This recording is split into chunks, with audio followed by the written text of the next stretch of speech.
Mirchi FM is #1 in Singapore. और किसके सुनिए यार, हमारा एक सच्चा साथी है मिर्ची एफएम लंबा साथी. I love Mirchi FM. It's so hot. देखे में लाल लाल, खाए में हाय हाय. Tangi tauba में Mirchi FM is hot. Here at Rugby Town, Singatoka, love listening to Mirchi FM. Mirchi FM, it's hot. Mirchi FM is #1 in Suva. It's hot.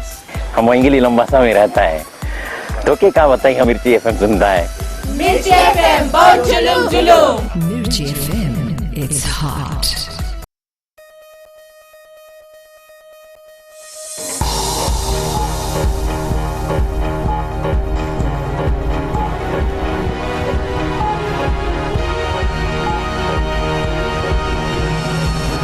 In this bulletin, 1,000 dengue cases reported weekly nationwide. TB cases on the rise, and mobile phone users confronted with challenges almost daily.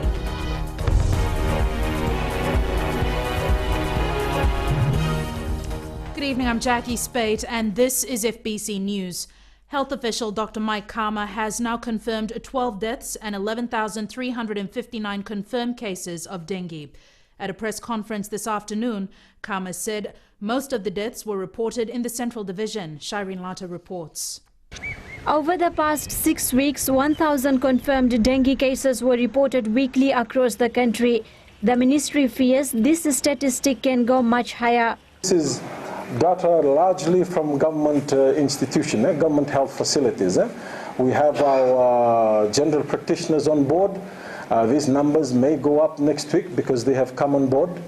But we'll see what happens in the coming week if our prevention activities are as effective as it should be from the cleanup campaigns that are occurring nationwide. A major campaign was launched last week to get rid of possible breeding areas for mosquitoes which carry the virus. We would like to also request those corporate bodies that are out there, NGOs, faith-based organizations or community groups to come and support the cleanup campaign, support the government's initiative as we try and arrest the current trend of dengue fever in the country. Dr. Mike Kama is urging the members of the community to take cleanup campaigns as their personal responsibility. If you get dengue within your compounds because you're not cleaning it up, and someone basically dies, it can be your child or whoever, or your partner or your friend or your brothers or sisters, you know, the onus will be on you. The onus will be on you because we've given all the advice that we can give you to clean up your own compound. As of October 30, 2013 until Monday this week, 6 people died in the Central Division. 4 of them were from the West, 1 in North, and 1 person died in Rotuma. The Health Ministry says the dengue epidemic should not be taken lightly. Shireen Lata, FBC News. Dengue fever continues to threaten the Western Division as the number of confirmed cases increases. The West recorded 3 deaths, 5,616 suspected cases, and 880 confirmed cases of dengue from February 28th till yesterday. As Akosita Tale reports, hotspot areas have been identified and preventative measures are being strengthened to reduce the increasing figures. The admission is rising, the confirmed cases is increasing, suspected cases is rising, and the number of people coming into the hospital for the period is increasing. Nandi has recorded the highest number with 316 confirmed cases and 1 death resulting from hemorrhagic dengue. Lautoka is next with 290 confirmed cases and 1 suspected death. Nandrongana has recorded 80 cases, Rakiraki 71 cases and a suspected death, while Tavua has counted 61 cases. It's very alarming for us. If you can see the graph, it's going up. It's not staggering off, it's not going down, but the graph is going up, which shows that a lot needs to be done. More than 70,000 patients have been checked for dengue in hospitals from Singatoka to Rakiraki, and this does not include private clinics. The Waki says this is an area they will need to look at. Meanwhile, he says they are driven to have more interventions. That is something that the task force will have to decide on. But at the moment, the task force is more on ascertaining the areas where these patients come from, and these are our hotspots. And our target is to clean up those hotspots. More than 23 hotspots have been identified in the West, and these are the areas where mosquitoes have been breeding. Residents in the West have been encouraged to join hands and help fight this killer disease. The task force, the office is always open for our communities. Please, for the people of the Western Division, call in. We will be able to assist you. If you don't have the tools for cleaning up, if you don't have the people, we can organize from here. The Waki says it aims to fully complete preventative measures in the coming weeks, and he hopes Fijians will take responsibility in awareness and clean-up campaigns. Akosita Talei, FBC News. There's been a significant increase in tuberculosis across the country. The number of cases is rising rapidly, with more people infected in the first 3 months of this year than in all of last year. Apisalome Doka reports.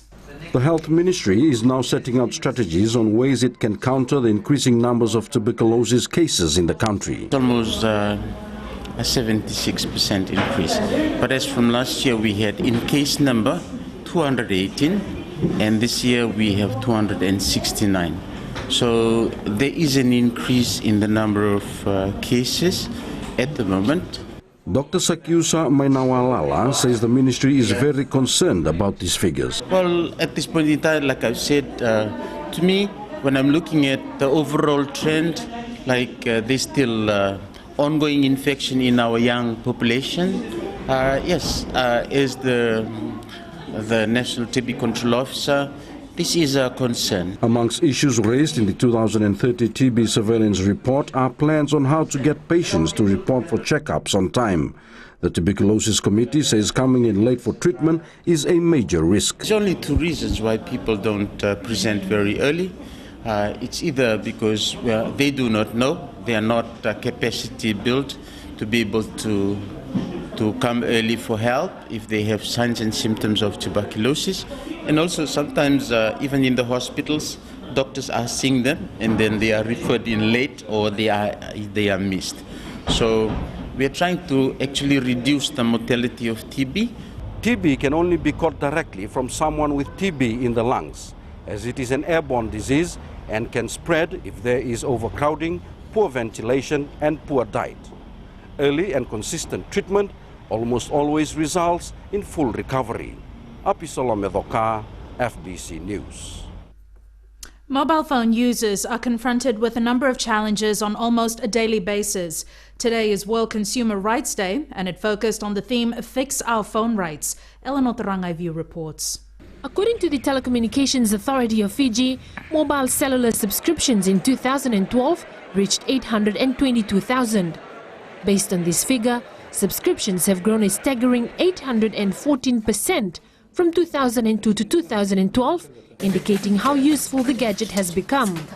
Now, if you look at the developments in the mobile sector, it continues to deliver real benefits to consumers. We have seen from social interaction and digital identity to banking and e-commerce, they have become essential to the way we live, spend, connect, and express ourselves.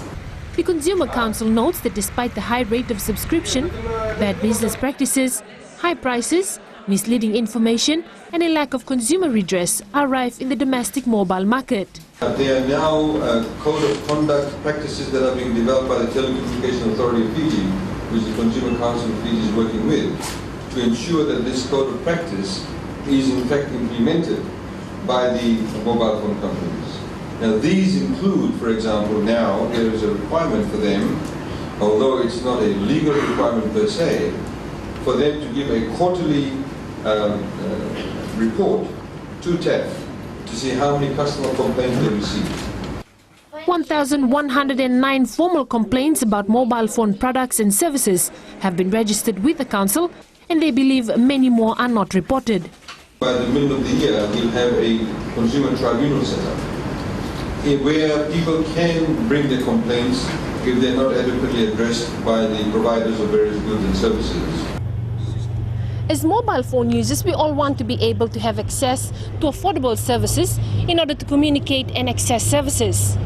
It is only fair to say that we should expect services provided to be consistent and of a high quality. Eleanor Turangai View, FBC News. More space needed for women with disabilities to share experiences of domestic violence. That's coming up.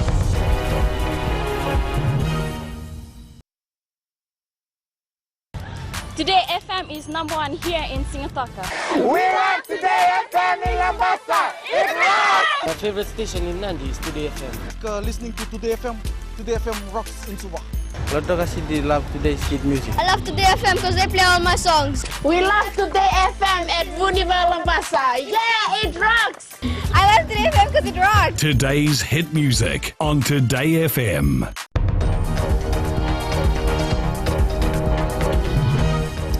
Welcome back. This is FBC News.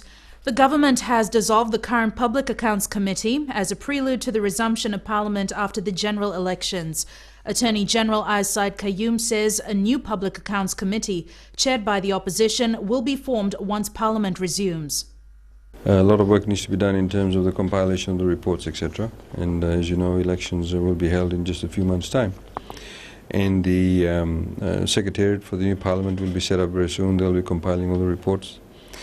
And as you would know, that under the convention of the Parliament, when Parliament meets, the Public Accounts Committee is chaired by the opposition, and they will consider, of course, all the Auditor General's reports, going back to whenever they need to review it from. He says when a new committee is formed, all of the reports compiled by the Auditor General will be considered by the committee and be tabled in Parliament. It is business as usual at the Citizens Constitutional Forum office in Suva, says the Chief Executive, Reverend Aquila Yambaki. He dismissed media reports that the CCF board has given him 2 months to leave the organization or face removal over claims of poor leadership and a high staff turnover. The issue reportedly came to a head with the termination of a senior staff member last week. He says the CCF is continuing its programs as usual, with many workshops lined up ahead of the general elections. We are carrying on with the work, and the fact that we terminated a staff within 2 months, and it was well within a contract to make that happen, and the decision made by the CEO was formalized by the board. But the connection with the CEO's succession plan, I don't think that was correct. CCF Chair Tessa McKenzie could not be reached for a comment. It was another busy Friday in Lautoka High Court this morning as 3 high-profile cases appeared before Judge Justice Sudarshana De Silva. All 3 are related to drug smuggling or murder. 60-year-old American Gregory Wilcox made his 3rd appearance today, charged with smuggling 3.7 kilograms of methamphetamine into the country. He is expected to make his plea on March 28th. In another case, 22-year-old Priyadashni, charged in the death of Taofa Patolo and her 7-month-old baby Sarah in Vesese in December, was represented by legal aid today. She is also expected to make her plea on March 28th. The 3rd case in court was that of 35-year-old Talab Mahamud, who allegedly murdered his aunt at Nakavu settlement in Nandi late last month. It's alleged he stabbed his aunt during an argument after he told her of his affair with her daughter. The matter will be called for mention at the High Court on April 3rd. There needs to be an improvement in the current system to encourage disabled women to come forward and share their experiences of domestic violence. This was heard at a workshop aimed at addressing issues faced by women with disabilities. Vosito Kotewasawasa reports. Women with disabilities are often abused by their own families. Women with disabilities now have come forward and shared their experiences. And also these type of workshops should be taken down to the community level to our families, our Turang Nikoros. They should be educated of our plight as we are part of them and they are our caregivers. They should know of our pain, of what we go through, so that they are aware. This will enable more women and girls to come forward with their experiences. The Pacific Disability Forum says their recent research is a cause for concern about how women with disabilities are treated within their households. I must say what we were able to collect or gathered from the finding of the research of this project is that those were just a tip of an iceberg. And I must thank those women with disabilities out there who are confident enough to talk about their experience. What about other women with disabilities are living out there in Fiji, in a remote area, in the village community, in the outer island, who may living, silently in fear? The CEO of the Pacific Disabilities Forum, Setareki Madanawai, highlights the major drawback in their research was the stigma faced by women with disabilities every day. Approaching women with disabilities who may have suffered violence, those women and girls with disabilities were not willing to share their experience, their stories, simply because of the reasons I shared earlier. They are concerned with the fact that should they report a case, sometimes they do not know where to report a case to. Sometimes they don't have the funding to go and report the case. Probably the geographical isolation because of disability, they may not be able to go out of their house. So there's a combination of various factors that sometimes what you often refer to as the deeper silence within women and girls with disabilities when it comes to whether it be sexual violence or abuse that's done against them. The one-day workshop ended this afternoon, and Madanawai says they hope the workshop has put them in a better position to address the plight of women with disabilities in Fiji. Vasita Kotemwasa, FBC News. And here's Jamie now with sports, and what do you have for us?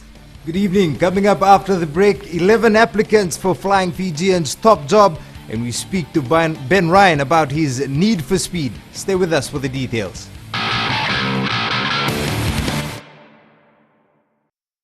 Ito singa to kung tali ta na paro nga radio Fijuan na station yal mo tuwa. Ako na poro ko na taletag. Mandaw taletag niya na paro radio Fijuan. Kitong isu untuk tali ta na paro nga radio Fijuan station yal mo tuwa. Kito talita ka na Radio Fiji 1. Na Radio Fiji 1 and daw talita kita lang sito ka. Station in Matino Pinatian Radio Fiji 1 Pokwan Beyanyan. Na Radio Fiji 1 nandumay tinabonga ni BNN.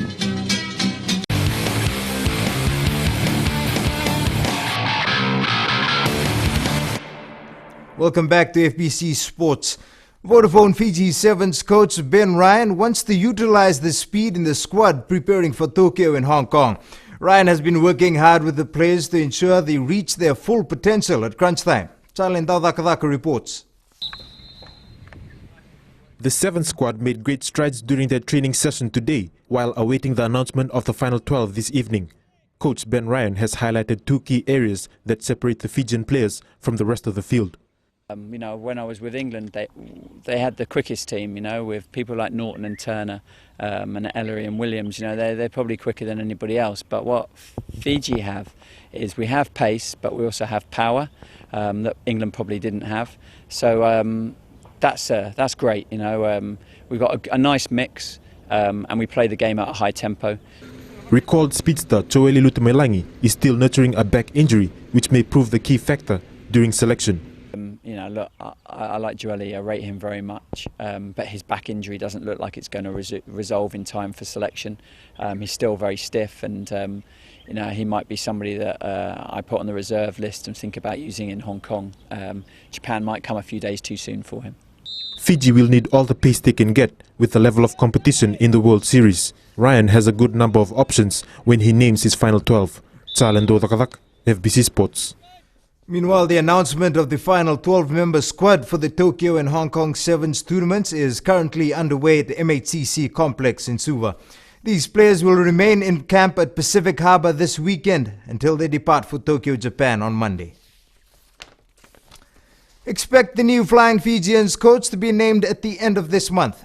Speaking exclusively to FBC Sports, Fiji Rugby Union Chairman Filimoni Wangambada says applications closed on Thursday. However, he will not reveal who the applicants are. Elena McDonald reports. Interest to coach the Flying Fijians has come from all around the world. We've received 11 applicants from the information that was supplied to me at the time of closing. But now the information will then go before the vetting committee, who will then shortlist, and the normal process of recruitment will take its course. Led by FRU board member Dr. Esther Williams, the FRU maintains they will stick to the timeline given by the Fiji Sports Commission to appoint the new national coach. We are still trying to work towards that timeline. We must meet the timeline, and we should be able to announce the coach by towards the end of this month. Fiji Rugby has successfully applied for 2 positions in the 7s and 15s code. Vodafone Fiji 7s coach Ben Ryan is the first to hop on board. Much to look forward to with Fiji Rugby this year. The consortium led by Vodafone with its whopping $40 million sponsorship is a godsend. And with the new 15s coach on the horizon, we can only hope the Flying Fijians pick up to and get back to their winning ways. Elena McDonald, FBC Sports. Jasper Williams High School runner Merisiana Talayawa has suffered bad luck at the Junior Australian Championship in Sydney today. Talayawa ran in the 400-meter heats, clocking 59.3 seconds, which was 2.8 seconds off the fastest qualifying time. Her first event was the women's under-18s 800-meter race yesterday, where unfortunately she was disqualified. Sunday will be the final day of competition and will feature Kayasi Nainroka, Albert Miller Jr. and Kayla Yee in the 100-meter sprints. That was your sports for tonight. It's back to Jackie now with business.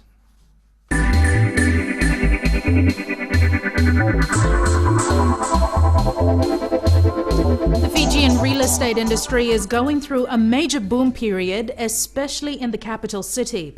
Chanel Sivan reports homes in Suva's top areas are now being priced out of the range of most locals as overseas buyers snap up the best real estate for hundreds of thousands of dollars. One of the reasons for the good times in the housing sellers market recently is due to demand from overseas investors. One homeowner recently sold his property for over $3 million to a foreigner, and there's lots of other big-ticket properties that are being snapped up by overseas investors. So what is happening around the globe, and now it's slowly happening in specific islands, like a lot of Asians, Europeans, investors, American investors coming to Pacific just because of the better location and more peace and like less pollution, less traffic jams. They are looking for that, and Fiji is becoming an attractive destination now. Foreign investors are ready to pay a higher price than the locals, so that actually has boosted the price of properties in Suva City. Even a single house is costing you more than $100,000. What used to cost you about $30,000 is now $100,000. So you can see it's gone up by almost $70,000. Demand is mostly in what's considered to be the posh areas like the Mandi Heights, Suva Central and Domain. There's a price to pay to live in a city. Again, as you go outside Suva, the prices would decrease. So it's a matter of where you fall. I mean, if you were to look at your central or close to city areas such as Domain and Monica, you'd be paying anywhere upwards of 700,000. Areas around Nasinu, which were considered a few years ago having little or no demand, are now attracting an average price in a couple of $1,000s. In fact, in this area, few homes have been sold between $300,000 to $400,000. While the capital city's small size and increased foreign interest may drive prices even higher in the near future, it's only natural that property boom will extend to other parts of Fiji. And there are signs of this already happening in other parts of Fiji. FBC News will look into this deeper in the coming days. Chanel Shivan, FBC News.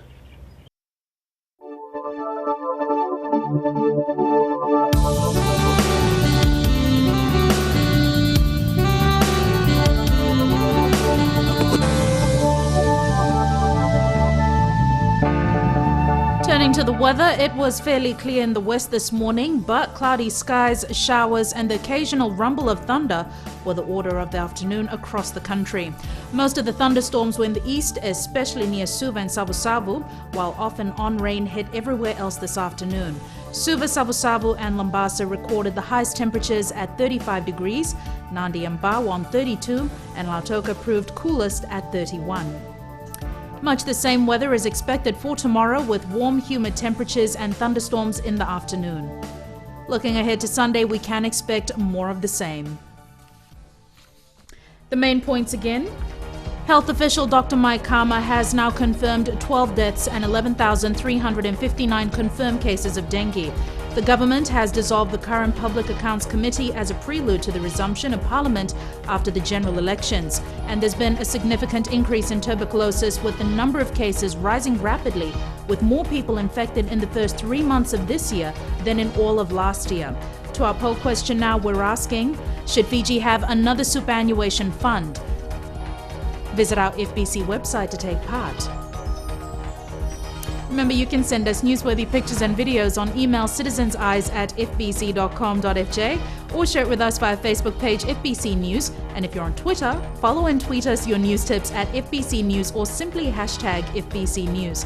That's all from FBC News tonight. Remember to join Amrita Priyadarshini from tomorrow evening with the weekend news. I'll be back again on Monday. Till then, you have yourselves a safe and enjoyable weekend. Ni Modamamba.